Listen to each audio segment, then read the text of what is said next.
Kama qala sapratos ngadawu Nabi sallallahu alaihi wasallam Kangjeng Nabi Muhammad sallallahu alaihi wasallam man sing sajalma sana anu migawe itu si eman sunnatan hasanatan kana pagawean anu alus falahu mangka eta tetepikeun itu si eman ajruha ari ganjaranana itu sunnah wajruman jeung ganjaranana jalma amila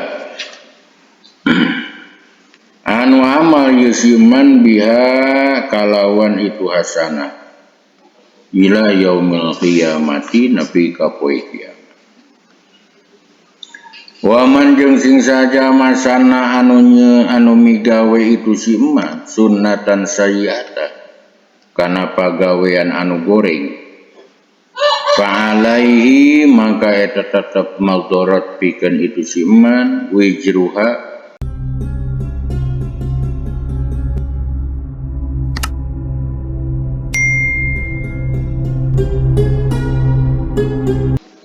Assalamualaikum warahmatullahi wabarakatuh.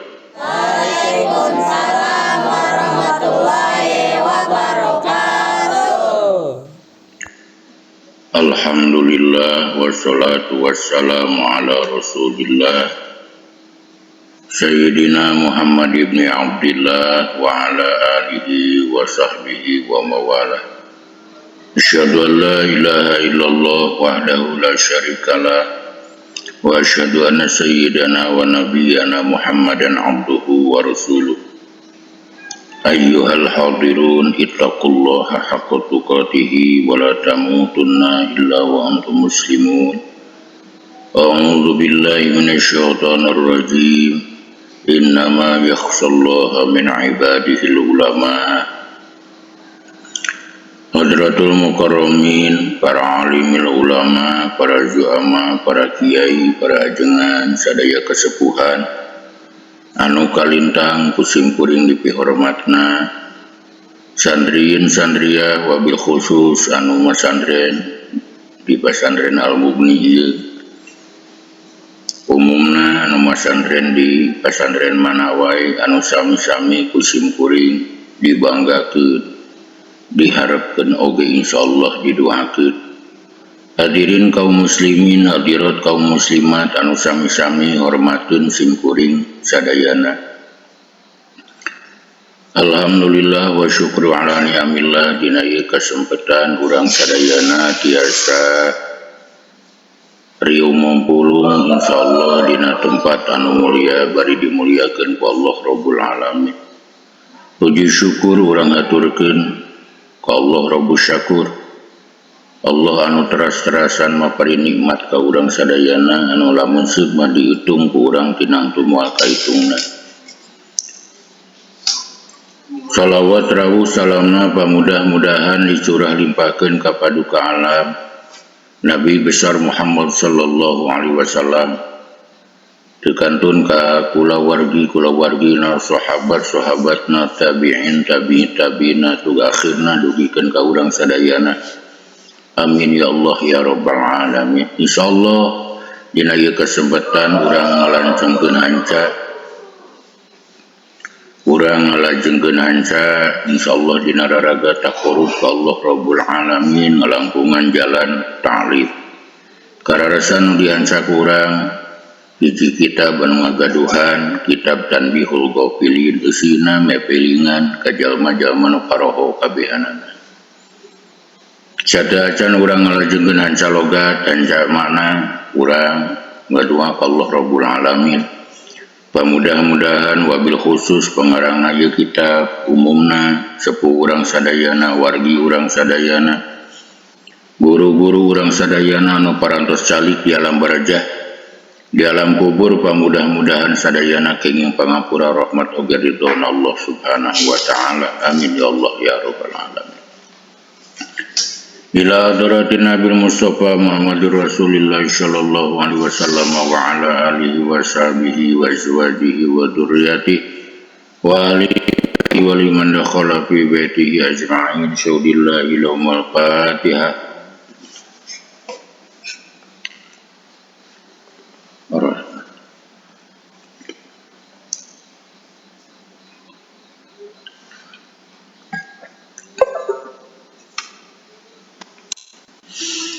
wa ila arwahi abaina wa ummahatina wa ajdadina wa jaddatina wa masyayikhina wa masyayikhina khususan Haji Muhammad Cek Syulillahi lahumul Fatihah. Alhamdulillah.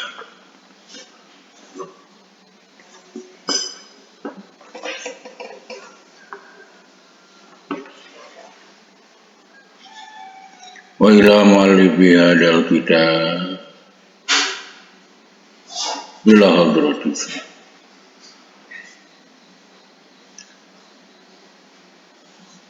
radhiyallahu anhu usulihi wa furuhi wa masyayikh wa ahli baitihi syulillahi lahumul Fatihah. A'udzu billahi minasyaitonir rajim. Bismillahirrahmanirrahim. Alhamdulillah. Ar-Rahman. Iyyaka na'budu wa iyyaka nasta'in. Shiratal ladzina ghairil maghdubi 'alaihim waladdallin. Allahumma ighfir lahu warhamhu, Allahumma ighfir lahu warhamhu wa'afihim wa'fu anhum waj'alil jannata maswahum. Allahumma anta fi qabdika wa rahmatan wa maghfiratan daimatan ila yaumil qiyamah. Amin ya Allah ya rabbal alamin.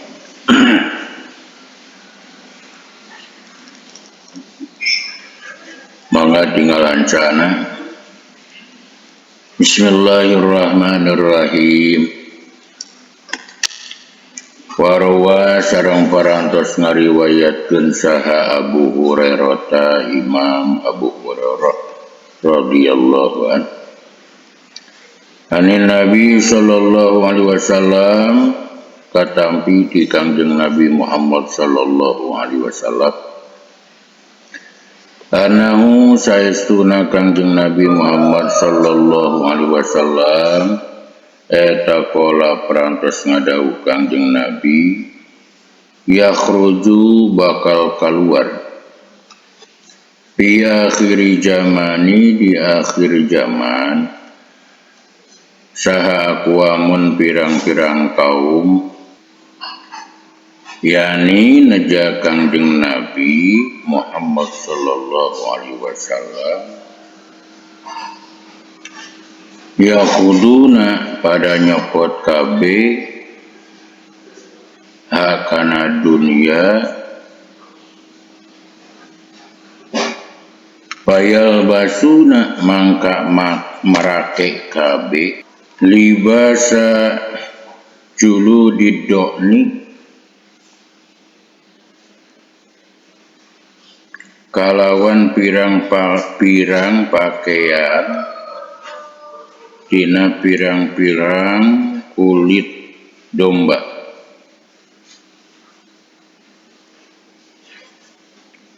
pilaini dina lelisna alsinatuhum ari pirang-pirang letahna itu aqwam eta ahla luwih amis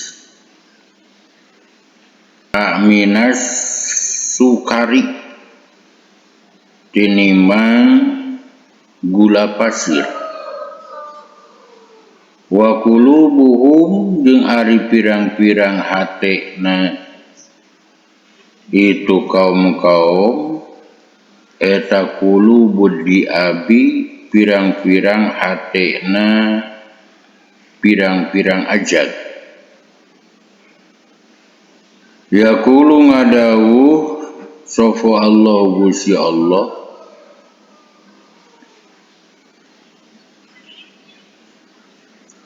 abi naha kalawan kaula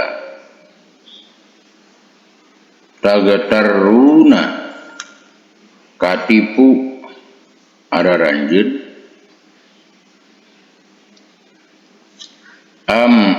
alaya atawa kakaula tazdariuna pada kumawani ada ranjeun tazdariuna pada kumawani ada ranjeun fabi mangka kalawan zat kaula halaptu sumpah kaula la abasanna pasti ngutus temenan kaula ulaika kaitu kaum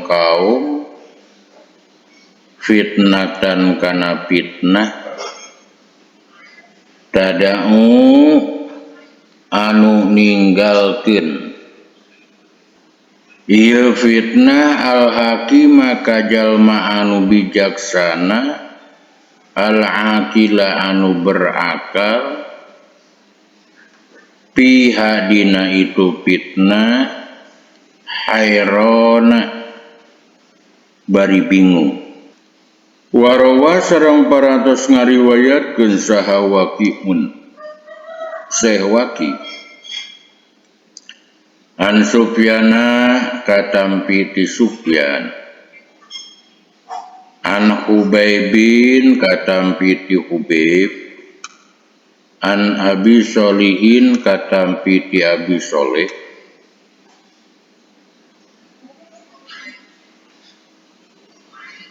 an Abi Hurairah hadis katampi ti Abi Hurairah kala nyarios itu Abi Hurairah jaa parantos datang saharojulun hiji lalaki ila Nabi sallallahu alaihi wasallam ka Kangjeng Nabi Muhammad sallallahu alaihi wasallam.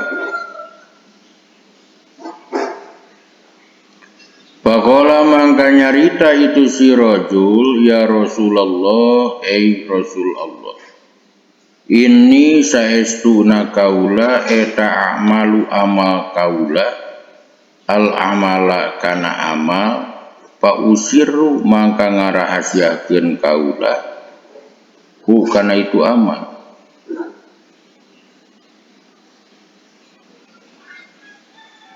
payut lahu tuluy ditingalikeun naon alaihi ieu amal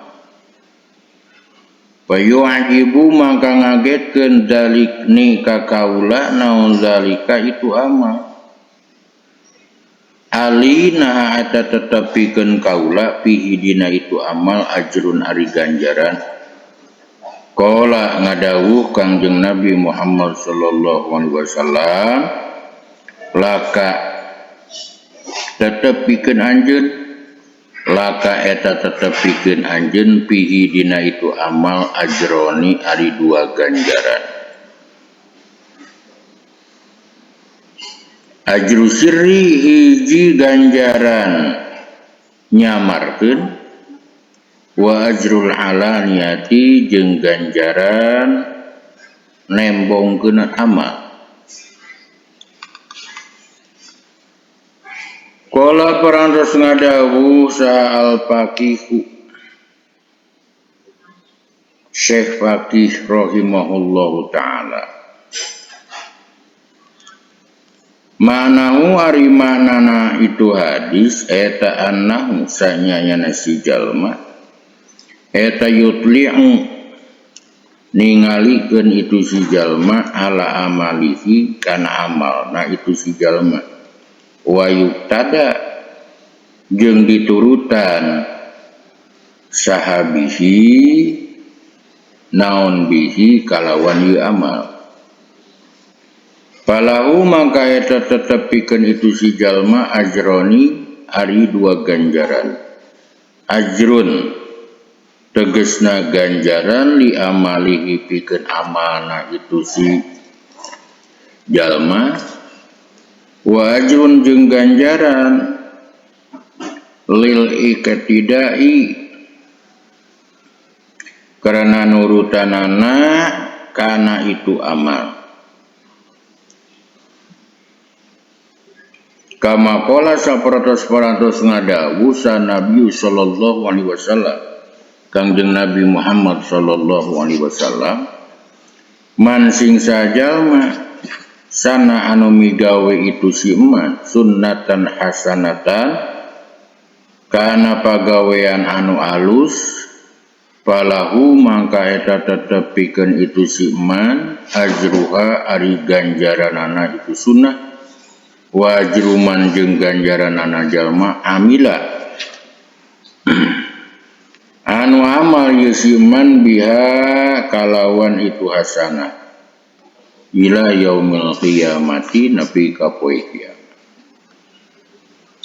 Waman jeung sing saja masana anu migawe itu si emak sunnatan sayyi'atan kana pagawean anu goreng fa'alaihi maka eta tetep maldorot pikeun itu si eman wijruha ari dosana itu sayyi'ah wa wijruman sareng dosana jalma amila anu ama yusiman biha kalawan itu saya ila yaumil qiyamati napikeun ka poe kiamat.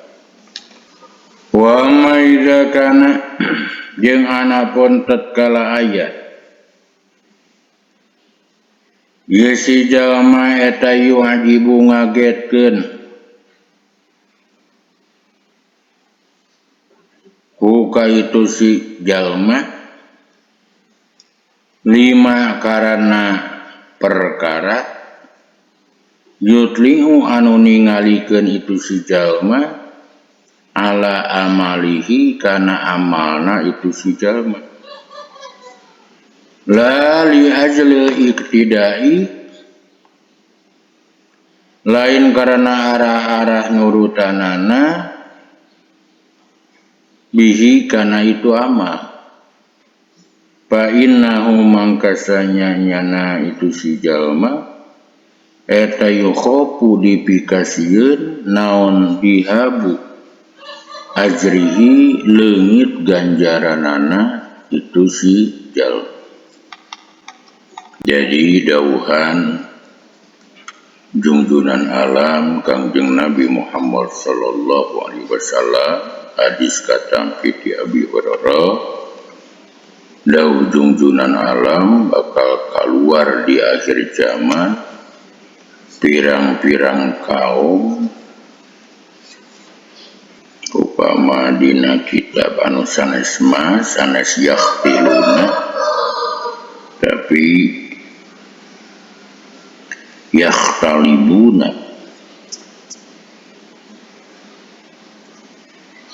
tegesna yakhtalibuna dunya bidin tegesna maranehna nyokot kana dunia kalawan agama.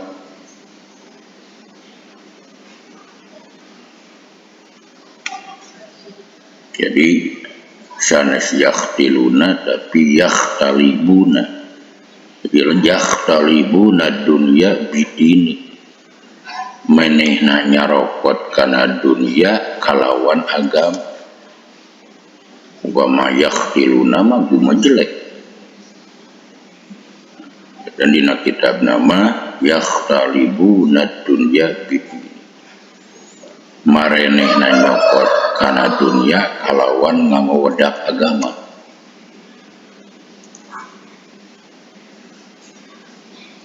Maranehna make kana pirang-pirang pakaian kulit domba anu kacida leuleusna lisan-lisanna leuwih amis tinimbang gula pasir sementara hate-hatena eta pirang-pirang hatena ajat.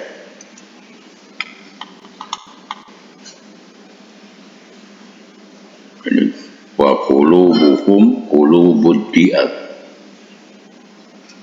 Allah ngadadak Allah parantos ngadawu naha kalawan kaula geus katipu araranjir atawa kakaula aranjeun geus kumawani fabi maka kalawan zat kaula dawuh Allah kaula sumpah tetela bakal ngutus temenan kaulah ka eta kaum anu tadi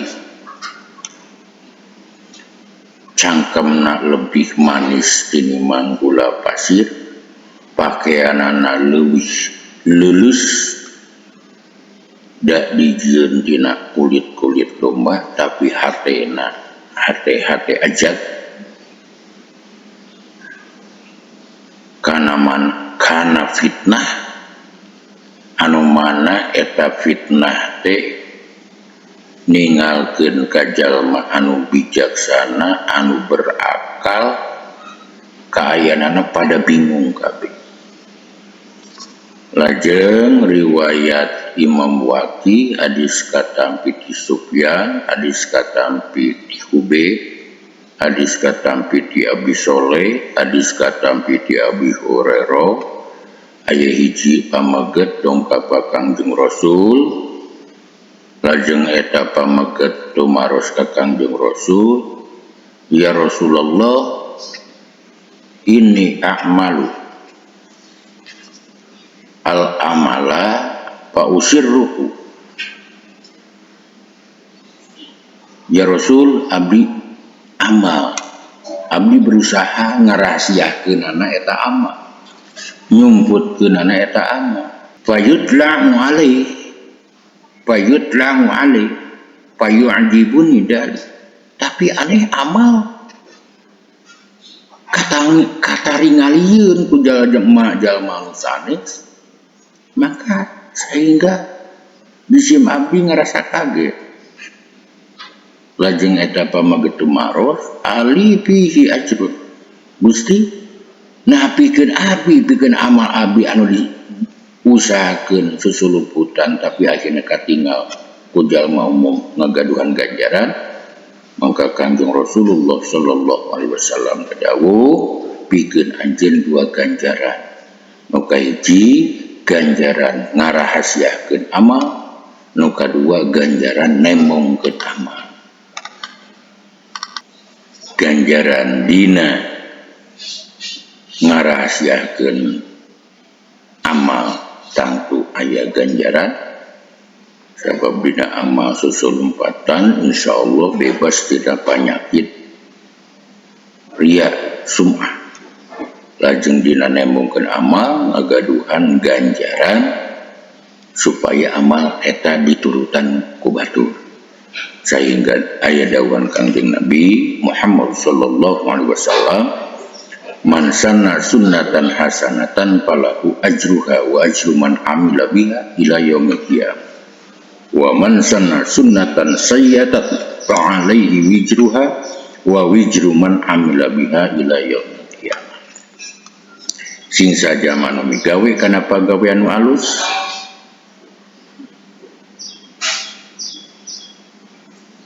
bari katembong ku batur, tuluy diturutan ku batur, maka pikeun eta si jalma ganjaran eta amal kahadean jeung ganjaran jalma anu ngikuti migawe eta amal kahadean dugi ka poe kiamat. Samulina sing sajalma anu migawe kana pagawean goreng, tuluy katembong, tuluy diturutan ku batur, maka jang eta si jalma dosana eta si jalma, dosana eta amal kagorengan, oge dosana jalma-jalma anu nurutan ka eta si jalma dina migawe amal goreng teh dugi ka poe kiamat.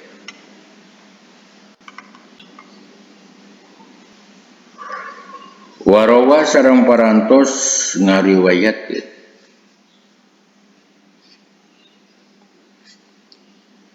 saha Abdullah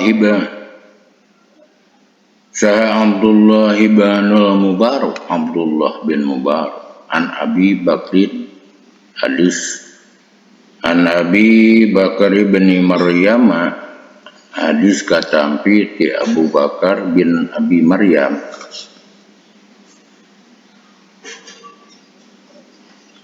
Andomirota, hadis katampi ti Domira, Andomirota, hadis katampi ti Abi Imam Domira ibni Hubaybin,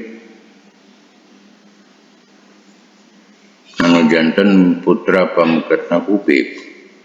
Kola parantos ngadawuh ieu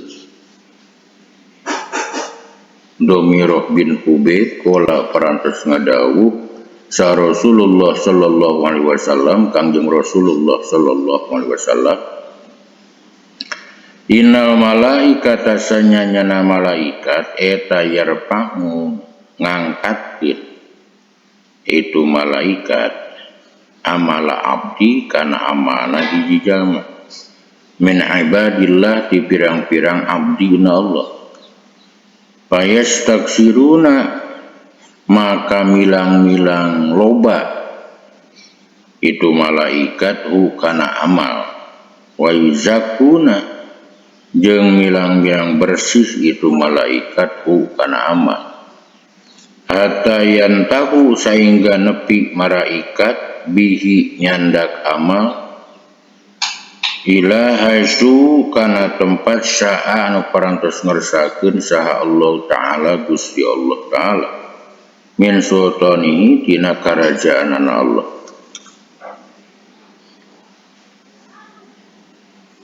Payuhi mangka ngawahyuan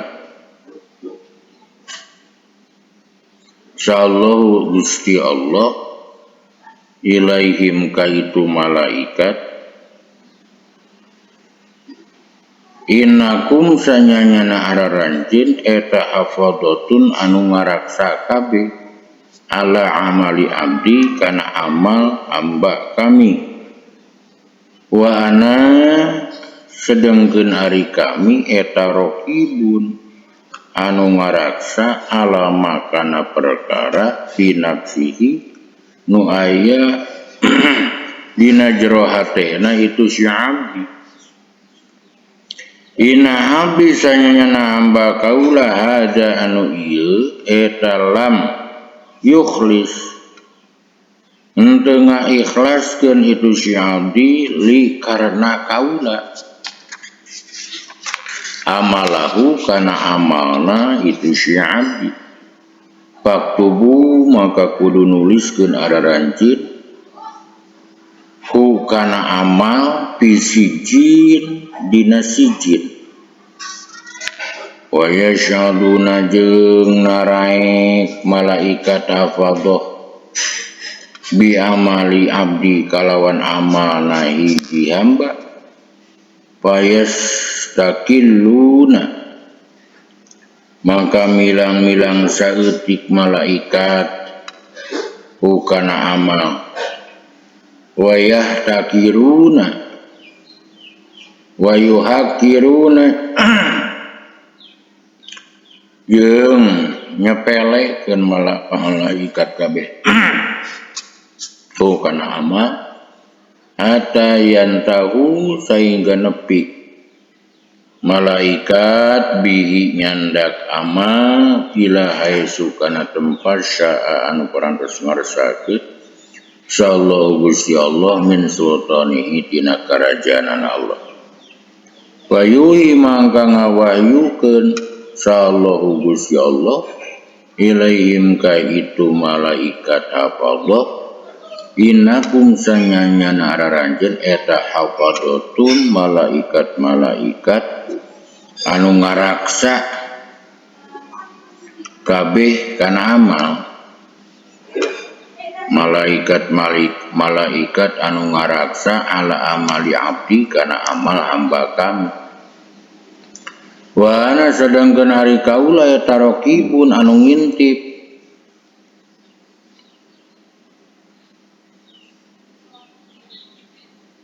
anu ngaraksa alama kana perkara pinafsihi nu aya dina hatena itu si abdi.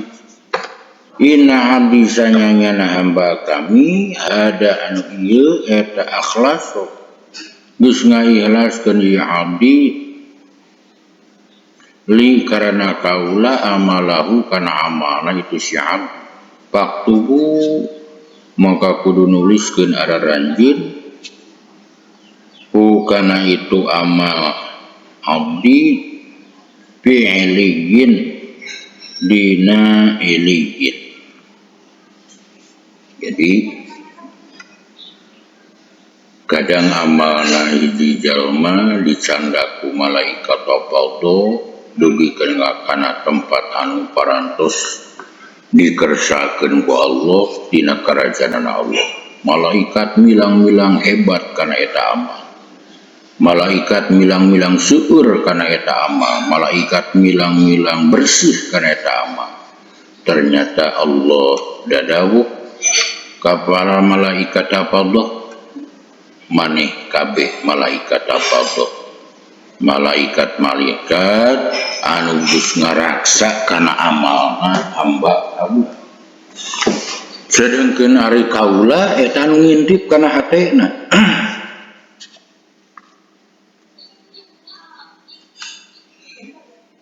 Sanyanyana hamba kaula nu ieu eta teu ikhlas dina amalna. Tuliskeun ku anjeun amalna dina sijil. Kadang-kadang malaikat nyandak amalna, ngangkatkeun amalna hiji hamba, malaikat milang-milang leutik, malaikat nyapalekeun kana eta amal, dugikeun ka malaikat, dugi ka hiji tempat anu parantos dikersakeun ku Allah dina karajanan Allah. Lajeng Allah dadawuh ka para malaikat, saesuna hamba kami nu migawe kana ieu jamal geus bener dina ikhlasna.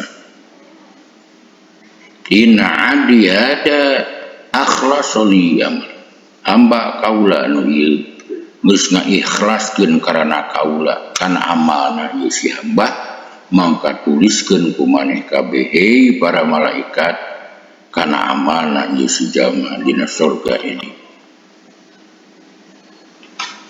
Lajeng logatna,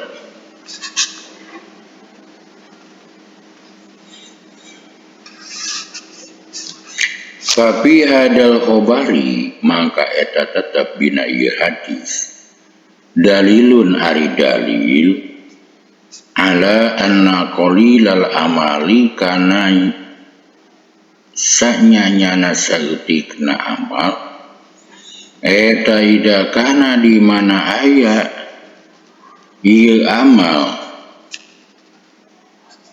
liwajillahi ta'ala karena zat Allah ta'ala eta khairun luwi alus minal kasiri tinimang amal anu loba li ghairi wajillahi ta'ala pikeun salian zat Allah ta'ala liana qalila karena sanyanyana anu eutik, sanyanyana amal anu saeutik eta ida kana di mana aya itu qalil eta liwajillahi ta'ala karena zat Allah ta'ala fa innallaha mangka sanyanyana Allah eta yudha'ifu nikal Allah kana amal bifadlihi kalawan karunia Allah, kalawan nugraha Allah, kama pola sapertos parantos ngadawuh sallallahu ta'ala Gusti Allah ta'ala wa indaku jeung lamun bukti itu amal eta hasanatan alus yudha'if baka nikal Allah hak kana eta hasanah wa yuti sareng maparin Allah milladunhu di Allah ajron azima kana ganjaran anu pohara gede. Wa amal kasiru jeung anapun ari amal anu loba eta idalam yakun di mana tegas bukti itu kasir eta liwajillahi ta'ala karena dat Allah ta'ala pala sawaba mangka daya ganjaran lau pikeun itu si abdi wa mawahu jeung ari tempat na itu si abdi eta jahannamu neraka jahannam. Jadi amal sok sanaos salit di mana disarengan ku ikhlas karena Allah mangka eta amal bakal gede.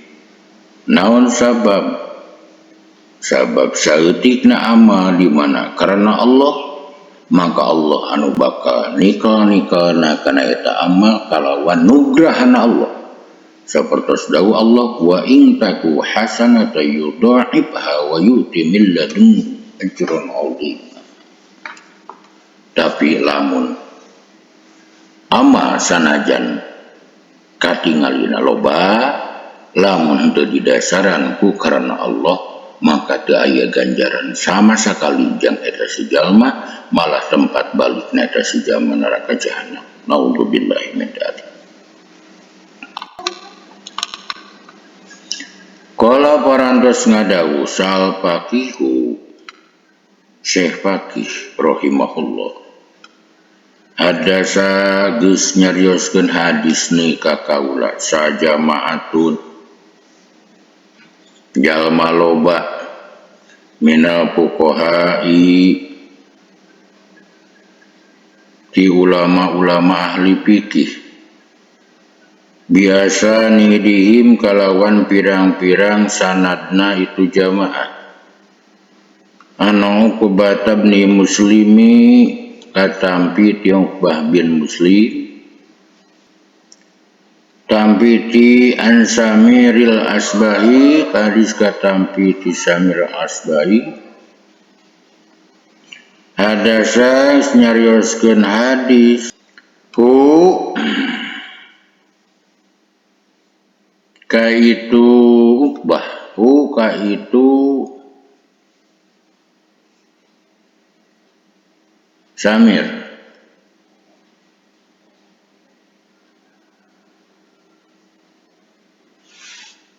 Anau sanyanyana Samir, eta dahola taslobat itu Samir al-Madinata ka Madinah. Paidan mangka baruk teh. Wa itu Samir eta birojulin pepenak sarang hiji pamaget kodiz tamahanu teman-teman kumpul alaika itu si rojul sahanasu jalma-jalma. Pakutu maka ngucap kaula man eta sahada ariye jalma. Pakulu maka nyarios itu jalma-jalma Abu Hurairah ari ieu jalma eta Abu Hurairah. Pada nautu mangka ngadeuketan kaula minhu itu rajul tata qadamtu sehingga majeng kaula baina yadaihi antara payununana itu rajul nyata Abu Hurairah. Wa wari itu rajul eta yuhadisu nyarioskeun hadis itu rajul anasa ka jalma-jalma. Palama sakata mangka tatkala repe itu rajul nyata Abu Hurairah wa khala jeung sepi itu si rajul kutu ngucap kaula lahu ka si rajul unsidu nyuhunkeun kaula ka anjeun Allah ka Allah hadis mugi nyarioskeun hadis anjeun ni ka kaula hadisan kana hadis sami ta anu ngadenge anjeun hu kana itu hadis mi Rasulillah sallallahu alaihi wasallam ti Kangjeng Rasulullah sallallahu alaihi wasallam wa hafidha jeung ngahafal anjeun hu kana hadis wa alimta jeung nyawa anjeun hukana itu hadis wa amilta jeung amal anjeun bi kalawan itu hadis. Faqala mangka nyarios Abu Hurairah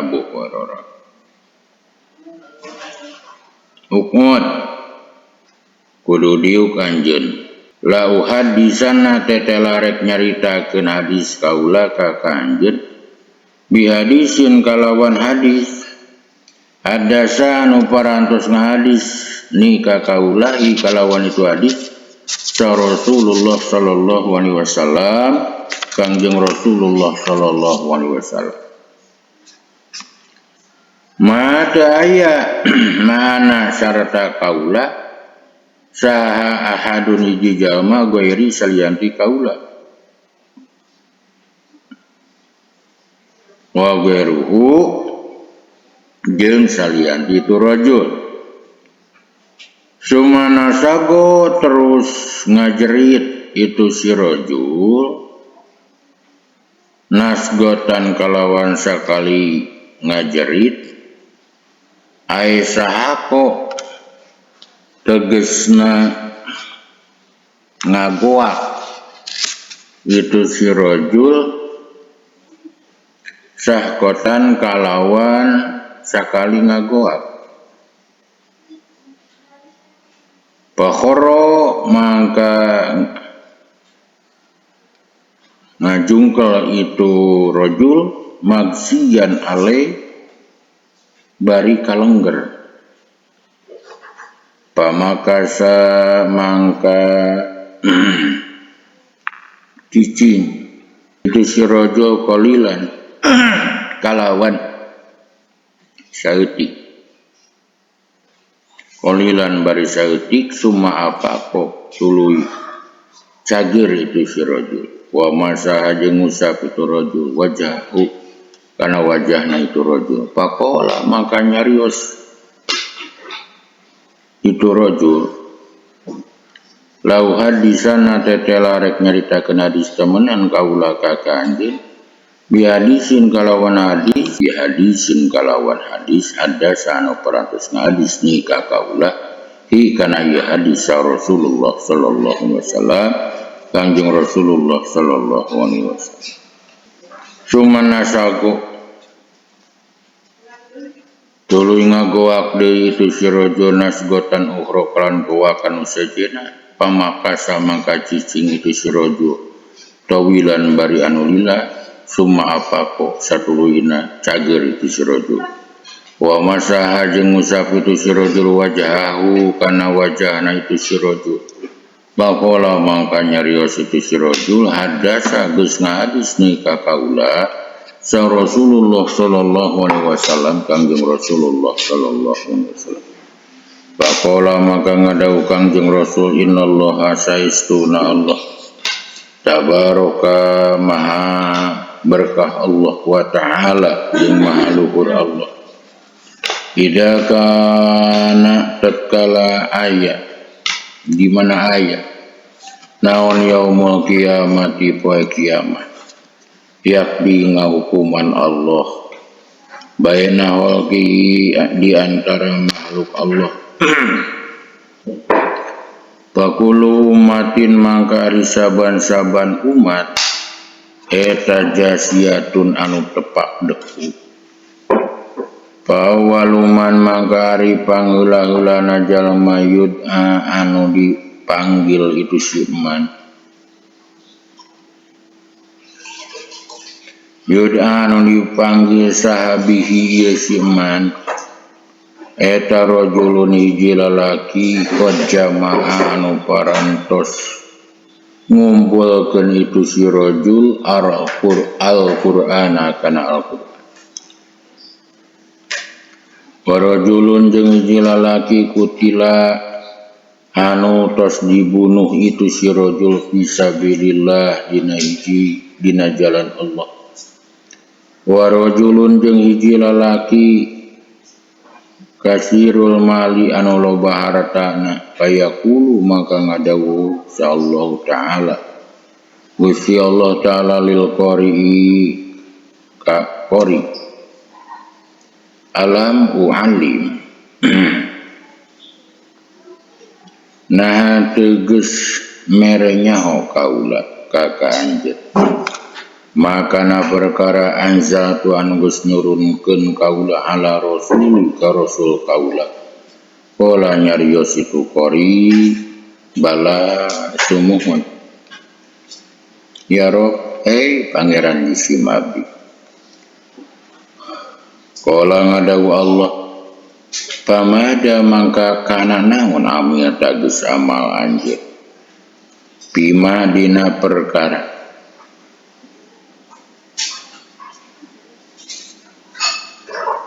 Qala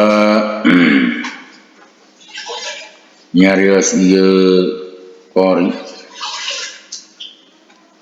kuntu kabuktian jisim abdi eta akumu sok gugah jisim abdi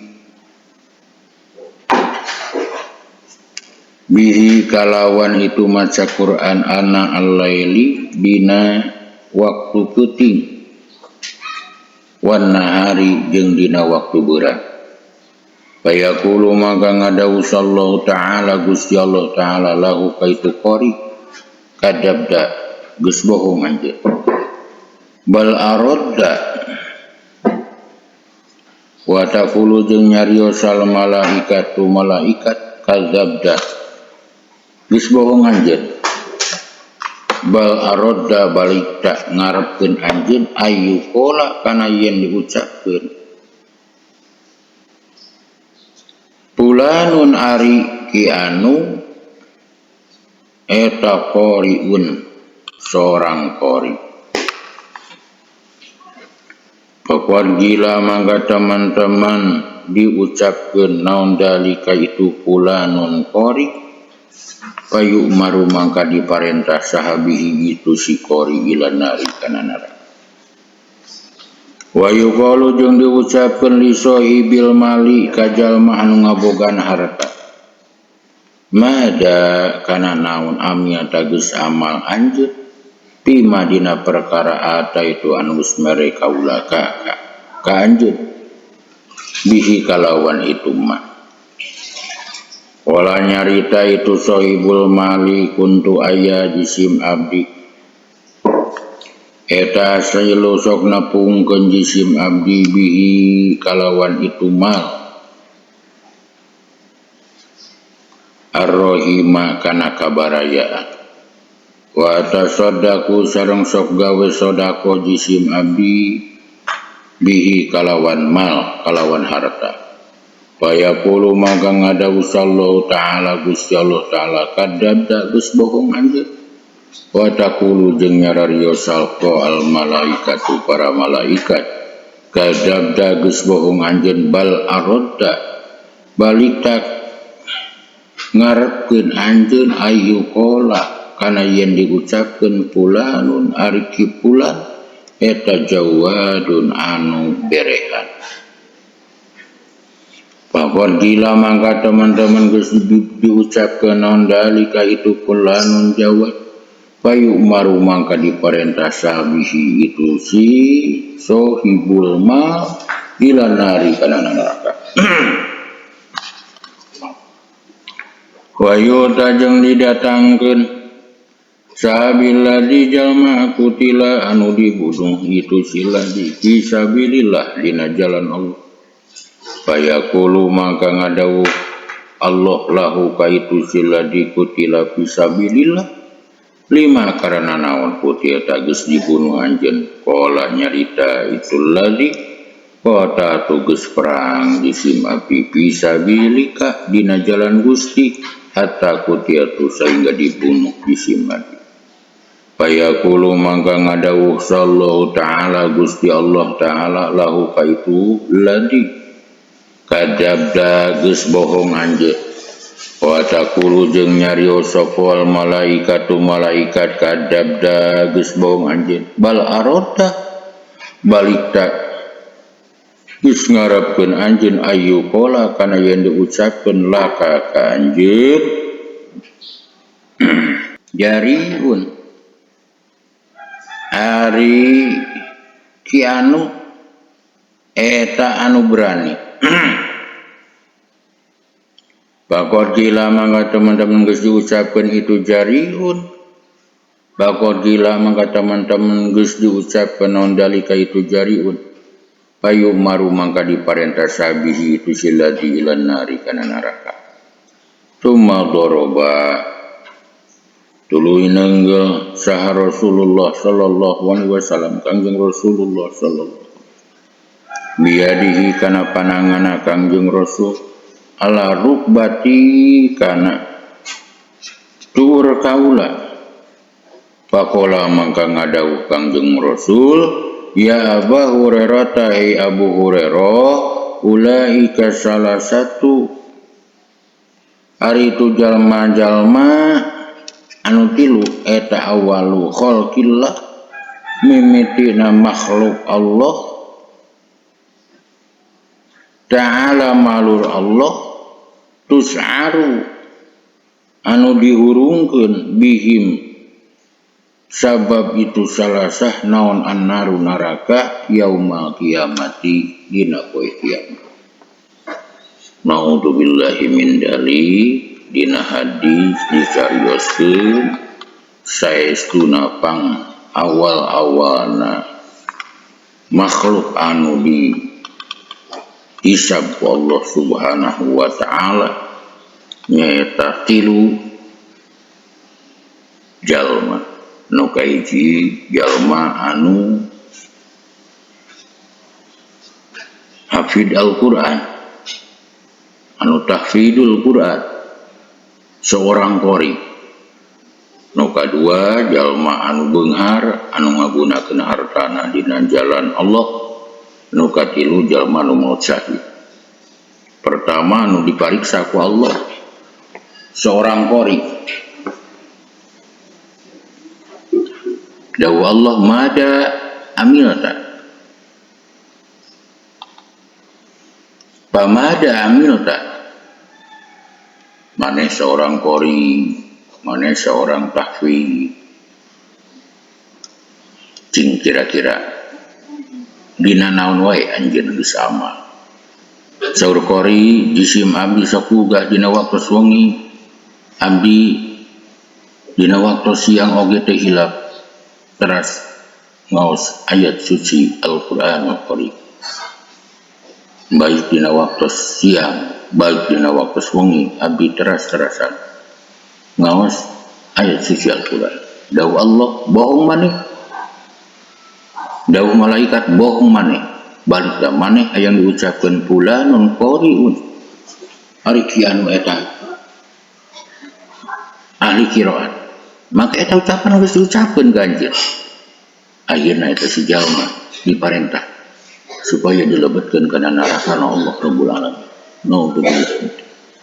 Lajeng Allah naroskeun ka jalma anu beunghar anu ngagunakeun hartana dina jalan anu sae, dina jalan anu diparentahkeun ku Allah. Saur Allah, "Mada amil tapi ma itu kami." Kana naon anjeun geus amal dina perkara anu mere kaula ka anjeun kumang rupa harta. Jauh ceuk eta si jalma jisim abdi sok silaturahim, jisim abdi sok sedekah. Dawu Allah, kadzabda bohong maneh. Dawu malaikat bohong maneh. Balik da maneh boga pakarapan. Maneh aya disebut rajulun jawadun atawa fulanun jawadun. Ki anu banget bereha. Akhirna teh si jalma diparentah supaya dilebetkeun kana neraka. Nu katilu dipariksa deui jalma nu maut syahid. Saur Allah, karana naon maneh maut? Ceuk eta jalma abdi perang fisabilillah dina jalan Gusti. Abdi jihad fisabilillah ya Rabb. Saur Allah, bohong maneh. Saur malaikat, bohong maneh. Balik da maneh aya ngucapkeun jariun. Ari maneh direng-rengan jalma-jalma anu berani. Akhirna teh si jalma diparentahkeun supaya lebet kana neraka Allah Rabbul Alamin. Lajeng Kangjeng Rasul saur Abu Hurairah neungeul kalawan pananganana kana tuur kaula. Teras Kangjeng Rasul dadawuh, ya Abu Hurairah, Abi Hurairah, saestuna eta tilu lalaki awal-awalna makhluk Allah anu dihurungkeun kalawang eta tilu lalaki narakan Allah dina poe kiamat. Naudzubillahi min dzalik. Kumaha bisa kitu kaum muslimin wal muslimat rahimakumullah, jaga pariksa amal urang, milih dina amal urang henteu ikhlas, milih dina ahwal urang teu ikhlas, milih dina ilmu urang teu ikhlas. Sabab Allah moal narima kana amal anu henteu didasaran ku ikhlas samata-mata karena Allah Subhanahu wa ta'ala. Pangawasan urang dina ieu kesempatan cekap sakitu anu resnati Allah sinareng ti rasulna nu lepatna tina kabodohan wa simkuring mugi-mugi kenging pangampura Allah Rabbul Alamin. Rabbana atina fid dunya hasanah wa fil akhirati hasanah wa qina adzabannar. Wassalamu alaikum warahmatullahi wabarakatuh.